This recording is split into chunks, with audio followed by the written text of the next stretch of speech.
Dito sa Papa Dudut Stories, ikaw ay hindi nag-iisa.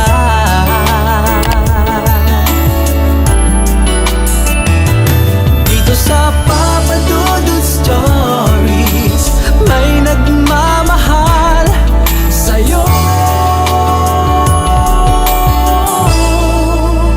Papa Dudut Stories,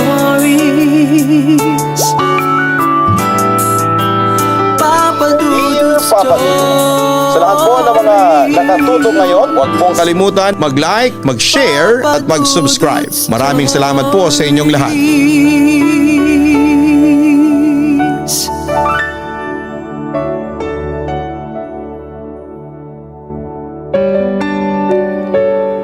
Hello at magandang gabi sa inyong lahat, Papa Dudut. Isa po ako sa mga loyal listeners and subscribers ninyo sa YouTube.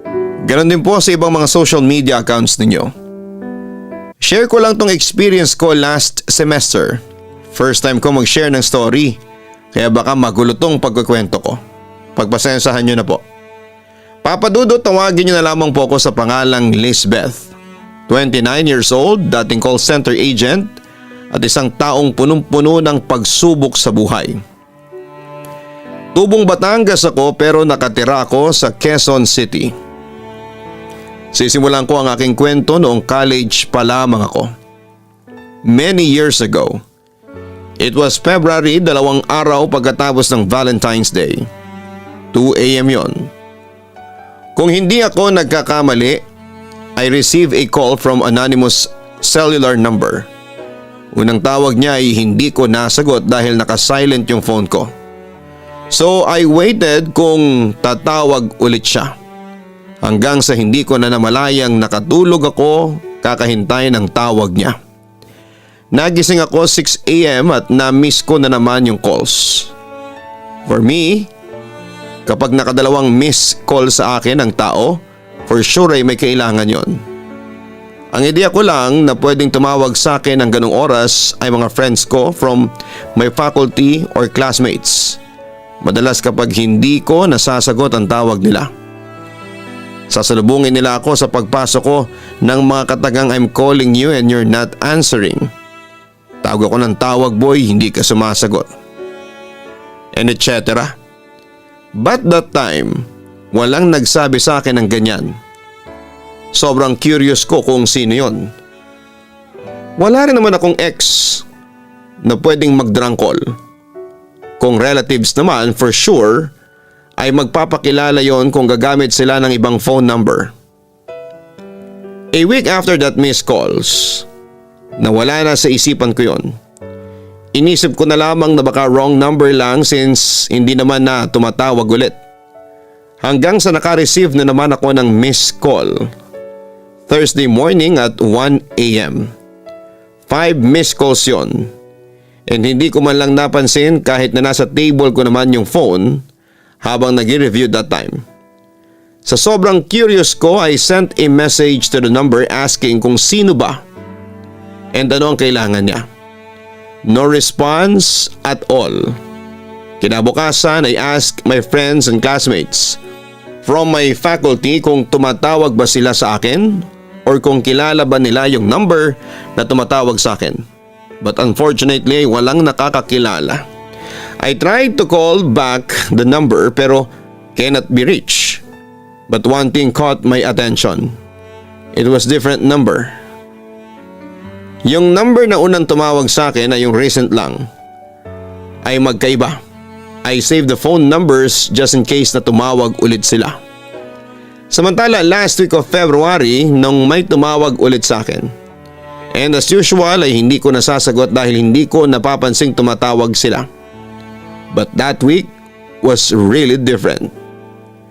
Ibang numbers ang tumatawag sa akin at pinilit kong ma-save lahat ng numbers na yon, baka makatulong sa akin. Umabot na nga sa 8 phone numbers ang tumatawag sa akin sa oras ng 1 AM hanggang 3:45 AM. I named them anonymous number 1 hanggang sa number 8. Iba ang pakiramdam ko that time. Bala ko na magpalit ng phone number because of them. Pero ito kasi ang kontak ko sa mga scholarships ko. Feeling ko tuloy ay may nagkalat ng phone number ko. But why? Hindi naman ako popular sa school namin. Or baka balak lang akong ibuli ng mga owner ng numbers na yon. It was first week of March, that time ay nag-extend kami sa major subjects namin at inabutan na kami ng 10 PM sa school. Nagyaya ang mga classmates ko na kumain muna kami sa food house near sa dorm ko. Kaya nag-decide ako na lakarin na lamang pauwi after naming kumain. While walking, anonymous number 1 sent a photo to me and it was me walking alone that time. Lumingon ako sa likod ko since doon yung angle ng picture pero wala namang tao doon. Kinabahan ako at syempre napatakbo ako that time. Pagdating ko sa dorm ay tinignan ko yung mga pictures ko na sinend sa akin ni anonymous number 1. Hanggang sa naka-receive na naman ako ng text message mula sa kanya and it said na kung gusto kong malaman kung sino siya ay kitain ko siya sa tapat ng dorm namin. Papadudod sobrang kaba at takot ko that time. Pero iniisip ko rin para siguro matapos na to. Para malaman ko kung ano ang kailangan itong anonymous number 1 na ito. Para malaman ko kung connected ba siya sa lahat ng numbers na tumatawag sa akin. Para matahimik na ako since tapat ng building namin yon. Madali lamang ako makakatakbo kung may hindi magandang mangyayari. And besides, may guard naman na rumuronda sa dorm namin. Nasa labas na ako and it was 1:05 AM. Before I went outside, I talked to Kuya Guard na tingnan niya ako dahil hindi ko kilala yung kikitain ko. Nasa loob ng building si Kuya Guard habang pinagmamasdan ako at kung ano ang mangyayari. Hanggang sa naka-receive na ako ng text na nandito na ako. I look around but I see no one hanggang sa nagtuloy-tuloy na yung text. Buti pumunta ka. Wala ka bang kasama? Kilala mo ba ako? Naka-uniform ka pa. Bakit hindi ka nagpalit? Ang lapit ko na sa'yo, bakit hindi ka makatingin sa akin?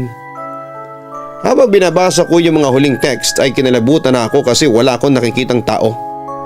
Nasaan siya? Bakit alam niya kung ano ang suot ko? Bakit wala akong taong makita that time? Inikot ko ang paningin ko at wala talaga akong nakita. Hanggang sa nag-text na naman siya. Magharap na tayo. Hindi mo ba ako kukumustahin? Bigla ako nakaramdam ng lamig ng hangin at kilabot. Hindi ako makagalaw dahil pakaramdam ko ay totoong malapit siya sa akin. May presensya akong nararamdaman noon hanggang sa hindi ko na alam ang mga sumunod na mga nangyari. Nagising na lamang ako na nasa sala na ako ng dorm namin. Kasama ko na yung papa ko at si Kuyang Guard. Nawalan daw ako ng malay at sobrang taas ng lagnat ko. Dadalhin na sana ako ng ospital pero bumaba naman at na-manage naman ng nursing student na nasa dorm namin sa building. Sabi ni Kuya Guard ay may nakita daw siyang lumapit sa akin. Matangkad na lalaki at payat pero hindi niya maaninag ang mukha. Nakaitim ito na damit at nakatayo lang malapit sa akin. Samantalang hindi naman daw ako gumagalaw, sabi ni Kuya Guard, hanggang sa nawalan na nga ako ng malay. At naglaho na rin yung lalaki nang hindi napapansin ni Kuya Guard. Normal naman yung mata ko, ba't hindi ko nakita yung tinutukoy ni Kuya Guard kung totoong nakatayo ito sa tapat ko. Hanggang ngayon ay palaisipan sa akin kung sino yon. Ang totoo niyan ay wala kong kilalang matangkad na payat. Hindi ko alam kung sino yung bumabagabag sa akin. Ngayon nagpalit na ako ng SIM card at phone at hanggang ngayon ay hindi ko masagot kung sino yon at anong kailangan niya. Papadudot matapos yung incident na yon ay lagi akong nananaginip. Hindi ko alam kung dala nga ba ito ng palagi kong iniisip kung sino ba talaga yung nakita ni Kuya Guard na nakatayo malapit sa akin samantalang wala naman akong nakikita. Binalak ni Papa kong i-transfer ako ng school at ilipat ng dorm. Kaso sayang naman yung scholarship ko. So nagstay pa ako sa dorm ko at dito na ako inabutan ng ECQ that time. At ayun nga sobrang hirap pa rin akong makatulog kahit pagod na ako. During quarantine, Papadudot, I think second month na ng ECQ yon, na naginip ako about sa isang lalaki. Pakiramdam ko ay sobrang close namin pero hindi ko talaga maalala kung sino siya. Hindi ko alam kung bakit nasa panaginip ko siya. Ang weird, hindi ba? Pero pakiramdam ko, connected to sa mga nagbi-midnight call sa akin. Lagi kong iniisip kung si Anonymous number 1 ba at yung ibang numbers ay iisa lang. Sobrang dami kong tanong na hindi masagot dahil hindi ko man lang nakausap si Anonymous number 1 nung nakipagkita siya. Binala kong buksan ulit yung phone na gamit ko para kunin ulit yung mga numbers at subukang kontakin, kaso hindi ko mabukas yung phone. Sa panaginip ko ay may kasama akong lalaki sa isang parke. Ang blurred ng mukha niya. Masaya kaming pinagkukwentuhan about yung school and yung trip naming mag-beach hanggang sa nagyaya siyang maglakad-lakad. May naramdaman akong lungkot that time. Hindi ko sure pero masaya naman yung nasa panaginip ko, pero bakit parang may kasamang lungkot? Nagsasalita siya samantalang nakatingin lamang ako sa kanya at pinipilit kong alalahanin kung sino siya. Madalas maputol yung panaginip ko at nagigising ako ng mga bandang 2:30. At naging rutina na yon ang katawan ko hanggang sa makatapos ako sa kolehiyo. Biruin mo, sa loob ng maraming taon na hindi matanggal noon sa isipan ko si Anonymous number 1 na binansagan kong invisible man kinalaunan. Samantala nakapagtrabaho ako after college. Nakapasok ako noon sa isang BPO company dito sa Pasay. Actually, isa ito sa mga pinakakilalang BPO sa Pilipinas. At naging busy na ako noon dahil sa trabaho, kaya unti-unti ko nang nakalimutan noon si Anonymous number 1. Lalo pat may mga aktual na manliligaw na ako that time. Anyway, simula nung pumasok ako sa BPO company, naging aware ako sa mga creepy stories surrounding the company namin. Meron daw nagpapakitang white lady, multong bata at kung ano-ano pang mga nilalang. Pero that time ay hindi ako naniniwala. Siya nga pala, I am from Cavite, kaya ang kinuha kong shift is 1 AM to 10 AM. So ang ginawa ko is umalis ako sa house namin ng mga 9:30 PM to 10 PM. Since medyo mahirap nang sumakay, then pagdating ko sa office ay diretso ka agad sa sleeping quarters para matulog saglit, tapos ay gigising na lamang before my shift. Then I have a friend, let's call her Zenia, na kapag maagang dumarating sa office is tinatabihan ako sa bed. Ganon yung naging routine ko at ni Zenia. Then one time, everything was normal naman. Dumating ako ng office ng 10:30 PM to 11 PM na yon. Then as usual, lagay lang ng bag sa locker, then punta na sa sleeping quarters. Habang kalaliman ng tulog ko ay bigla ako nakaramdam na parang may nakatitig sa akin. Then nalimpungatan ako. Tapos ay hindi ko masyadong idinilat yung mata ko kasi naaamoy ko yung pabango ni Zenia and I was sure na siya yon. Naramdaman ko na as in yung ulo niya is nasa ibabaw ng mukha ko. Pero idinilat ko ng konti yung mata ko, then naninag ko is someone na parabang gupit lalaki. So in-ignore ko kasi sabi ko sa sarili ko, si Zenia lamang to. Then after noon ay naramdaman ko na tumabi na siya sa akin. Ang pwesto ko noon is nakatagilid ako and I was facing the wall.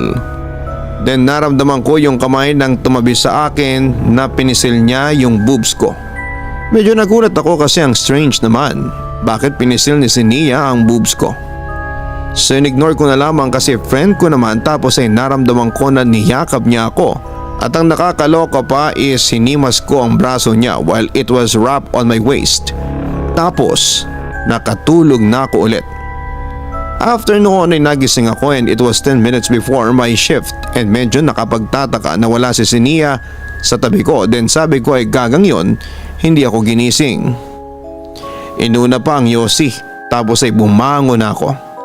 Then pagpasok ko sa prod ay kinukuha ko noon ang token namin para sa access sa Citrix. Medyo nagtaka ako nung nakita ko yung token ni Zenia. It means wala pa siya at magwa-1 na noon. Inisip ko na lamang na baka ayaw pang mag-calls ng lokaret. Then after 30 minutes ay lumapit siya sa akin. And I was like, kararating mo lang ba? Then umuo siya. At doon ako nagulat kasi I was so sure na siya yung tumabi sa akin. Dahil alam na alam ko ang scent ng perfume niya. Tapos ay kinuwento ko sa kanya yung nangyari And kahit siya ay nagulat kasi imposible daw yon dahil nga late siyang pumasok. Nung sinabi niya yon ay kinilabutan talaga ako, Papa Dudut. Ang ibig sabihin ay may pervert na pumasok sa sleeping quarters namin at chinansingan pa ako.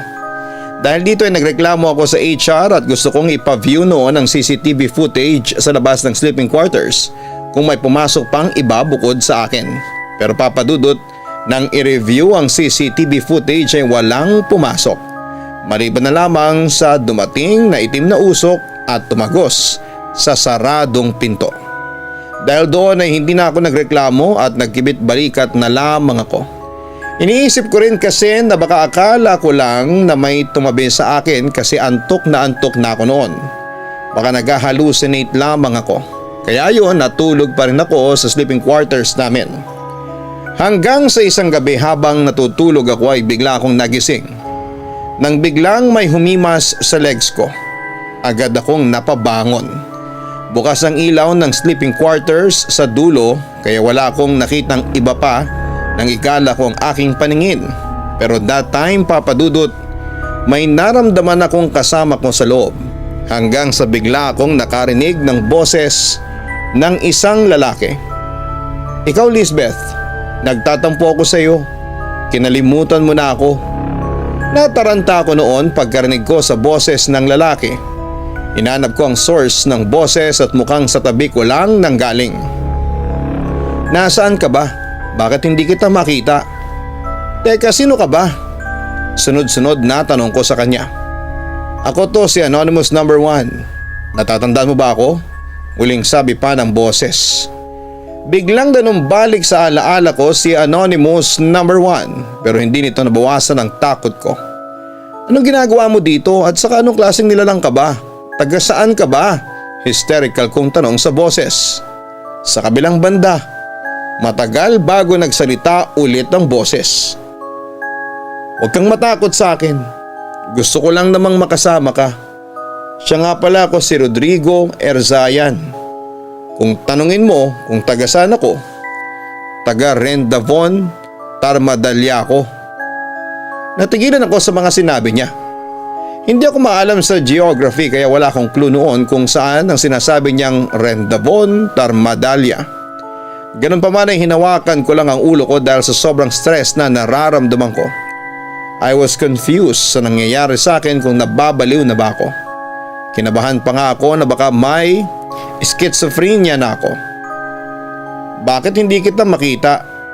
Nasaan ka na ba? Naguguluhang tanong ko. Nasa tabi mo lang ako, Lisbeth, sagot niya. Dahil dito ay lalo na akong natakot. Kaya dali-dali akong lumabas ng sleeping quarters habang hindi ko alam kung saan nagpunta si Anonymous number 1. Samantala after an hour ay nahimasmasan ako. Nakalimutan kong pansamantala ang takot dahil sa mga calls na natanggap ko. Pero nung matapos ang last call ko ay nagkaroon na ako ng time para mag-research sa Google. Ni-research ko kung mayroon bang lugar sa mundo na kung tawagin ay Rendavon, Tarmandalia. Pero walang nag-match sa hinahanap ko. Meaning, not existent ang lugar na sinasabi sa akin ni Anonymous number 1 na nagpakilalang Rodrigo Erzayan. Kaya pagkatapos ng duty ko ay agad akong pumunta ng HR para mag-file ng leave dahil sobrang kailangan ko na ng mga panahong yon. Then after a week pagkatapos ko mag-file ay naaprobahan naman ang leave ko. Ginamit ko ng opportunity yon para magpa-check up sa psychiatrist. Ang sabi niya ay suspect ako sa schizophrenia since nasabi ko sa kanya na may dalawa na sa kamag-anak ko ang na-diagnose na may schizo. Siyempre kinabahan ako. Ayaw kong mabaliw kaya pinakiusapan ko ang psychiatrist na gawin ang lahat para mapagaling ako. Samantala nagpakonsulta din ako sa ibang espesyalista at niresetahan nila ako ng gamot para mabawasan ang hallucinations ko.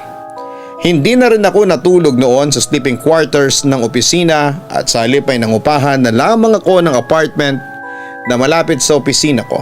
Kapag tapos na ang duty ko ay uuwi agad ako at natutulog. Sinisigurado kong magkaroon ako ng sapat na oras sa pagtulog para mawala ang mga nararanasan kong hallucinations.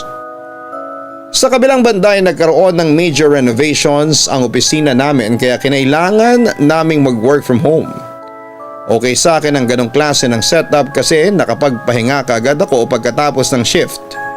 At nag-issue agad ang company namin ng PCs para makapag-work from home kami. And isa ako doon sa mga naunang makakuha noon. 3 p.m. to 12 a.m. ang shift ko so ayun, work lang ako ng work tapos paminsan-minsan ay nanonood lang ako ng Korean drama. Anyway, ang setting ko pag nagwo-work since 3 p.m. nag-start ang shift ko ay normally hindi ako nagsisindi ng ilaw kahit gabi na. Ilaw lang ng PC ang source of light ko. Dahil call center, of course, ay may calls yan. Pero noong mga panahong yon ay na-assign ako noon sa non-voice pero tumatanggap pa rin syempre ako ng actual calls. Sa isang buong shift, pinakamarami na yung makasampung inbound calls ko. And mostly ay sa account namin ay bibihira na customer ang makausap. Mostly ng inbound calls namin ay agent from different sites na nagtatanong ng assistance. Eto na nga. Normal yung araw na yon, 10 p.m. na. 2 oras na lamang end of service ko na. May pumasok na inbound call and agent from different site lang yung nakausap ko. Yung agent na nakausap ko is from Iloilo kasi sinabi niya yung site location niya.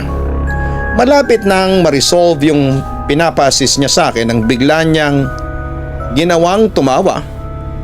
Hindi yung tawa na malademonyo or yung malakas. Yung parang tsake lang. Nung tinanong ko siya kung natawa siya, ang sabi niya ay nakakatuwa yung kasama mo. Nagpapatawa, sabi niya. Doon ako nang ngilabot papadudot kasi nga mag-isa lamang ako. So sinabi ko sa kanya na mag-isa lang ako. Sino yung narinig ko kanina? Boses lalaki. Akala ko, boyfriend mo. Sabi pa ng agent sa akin. Huwag ka namang manakot sa akin. Mag-isa lang talaga ako dito sa bahay ko. Kinakabahan na ako ng mga sandaling yon. Na-sense ko yung takot sa boses niya noong binalik namin ang convo doon sa pinapaayos niya.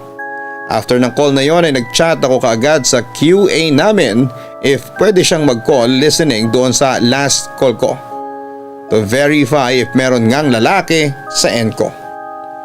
After an hour siguro ay tumawag yung QA namin at ang sabi niya ay walang lalaki na na-capture sa call ko. Pero sa background daw ng call ko, maingay daw. Parang nasa fiesta daw o bar. Tinanong niya kung may party ba sa bahay namin. Syempre ang sagot ko ay wala. Pangalawang kilabot ko yon papadudot kasi nga mag-isa lang ako. Tahimik ang buong paligid after ng call ko sa QA namin. Binuksan ko lahat ng ilaw sa bahay, ilaw sa sala, sa 2 kwarto pati sa CR ay wala na akong pakialam kung mahal ba ang bill ng kuryente. Samantala ay dumating na ang EOS ko. Agad kong inayos ang laptop ko at natulog nang makarinig ulit ako ng boses. Pasensya ka na, Lisbeth. Pero ako yung narinig ng agent na kausap mo sa kabilang line. Sabi nito sa akin. Napabalikwas ako sa kama at napatayo habang alerto ako sa anumang posibleng mangyari. Bakit ka ba natatakot sa akin? Bakit ba hindi mo ako makita? Tanong pa niya sa akin. Hindi ko alam sa'yo basta pwede ba lubayan mo na ako? Kung sino ka man nakikiusap ako. Tumigil ka na sa panggugulo sa buhay ko. Sigaw ko. Ako nga si Rodrigo Esayan. At kaya pa rin ako naririto kasi gusto kita. Ang sabi niya sa akin. Hindi ko alam kung saan ang gagaling ang boses basta nagulat na lamang ako nang biglang may umawak sa bewang ko at inilapit niya ako sa kanyang invisible na katawan. Kinilabutan ako kasi naramdaman ko yon. At natakot ako kasi ramdam kong wala siyang anumang saplot. Ano ba, lumayo ka sa akin, bastos ka? Sigaw ko ulit. Gusto mo ba ako makita? Alam ko na kung paano mo yun gagawin. Pabulong at affectionate na sabi niya sa akin. Sige, paano? Tanong ko habang pumapalag. Hanggang sa naramdaman ko na lamang na hinawakan niya ang kamay ko. Siyempre malamig yon at nakakakilabot. Samantala'y nilagay niya ang kamay ko sa mukha niya. Kapay mo mukha ko. Isipin mo na nakikita mo ko. Ang sabi pa niya sa akin. At yun nga papadudot kinapa ko ang mukha niya at inisip ko na nakikita ko siya. Mamayang kaunti unti-unti nang lumitaw ang kanyang mukha at katawan. Pero Papa Dudut, napasigaw ako sa takot nang makita ko ang totoong itsura ni Rodrigo Erzayad. Ganito ang kanyang itsura. Matangkad siya pero payat, halos butot balat na. Mahaba-haba ang kanyang mga kamay at paa. Kalbo siya, walang mata pero may bibig na may malalaking pangil. Tapos ay flat ang ilong at mahabang mahaba. Ang kanyang mata ay located sa kanyang dibdib. Kung hindi ninyo imagine a slender man na hubad, parang ganon. Dahil sa sobrang takot ay nanlaban talaga ako. At nang hindi ko ito mapigil ay nagdasal ako ng maraming beses sa Panginoon na sana'y panaginip lamang ang lahat hanggang sa makawala ako sa pagkakahawak niya. Doon ay sinamantala ko nang tumakas, Papa Dudut, lumabas ako ng bahay. Hinabol naman ako ng halimaw na si Rodrigo Erzayad, pero bigla siyang nawala nang makarating ako sa harap ng simbahan. Kahit madaling araw ay bukas ito dahil naglilinis noon ang mga tauhan nito. Humingi ako ng tulong sa kanila at nakiusap kung pwedeng pumasok ako sa loob para magdasal. Umayag naman sila. At doon, Papa Dudut, pagpasok ko ng simbahan ay nagdasal ako ng taimtim. Doon na rin ako kumalma pagkaraan ng ilang minuto. Pagsapit ng umaga ay umuwi ako sa bahay at nagulat ako nang makita ko roon sina Mama at Papa. Binibisita nila ako kasi ang tagal ko na raw na hindi nagpaparamdam sa kanila. Papa Dudut, pagkakita ko pa lamang sa mga magulang ko, niyakap ko na sila. At doon ay ipinagtapat ko sa kanila ang naging experience ko. Pagkatapos noon ay dinala nila ako sa Institute of Mental Health para magpagamot. Doon ay na-diagnose nga akong may schizophrenia. Naiyak na ako noon, pero sabi ng mga magulang ko ay gagaling din ako basta magdasal lamang ako sa Panginoon. Samantala, nag-resign muna ako sa trabaho para magpagaling. Naging kasama ko ang pamilya ko sa mga matitinding pagsubok na pinagdadaanan ng isang schizophrenic na katulad ko. At sa awa naman ng Diyos. At syempre with proper medication ay unti-unting nawala na ang mga hallucinations ko. At bumalik sa dati ang aking buhay. Nawala na rin ang anonymous number 1 sa aking utak.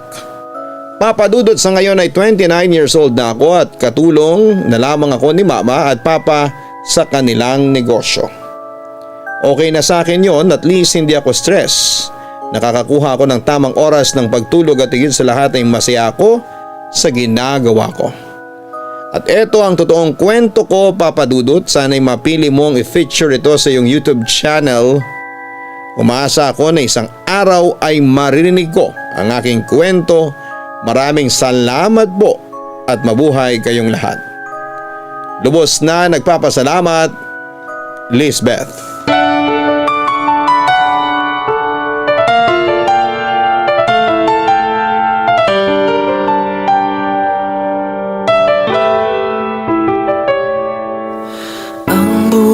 Ay mahiwaga,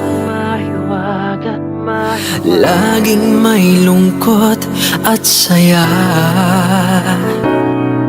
Sa Papa Dudut Stories, laging may karamay ka.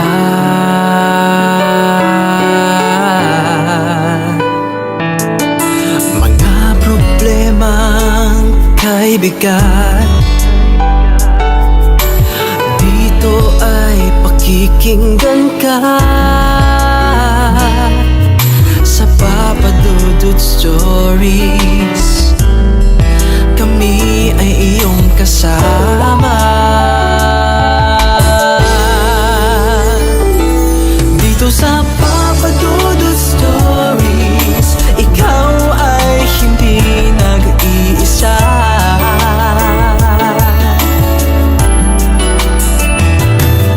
Sa Papa Dudut Stories, may nagmamahal sa'yo.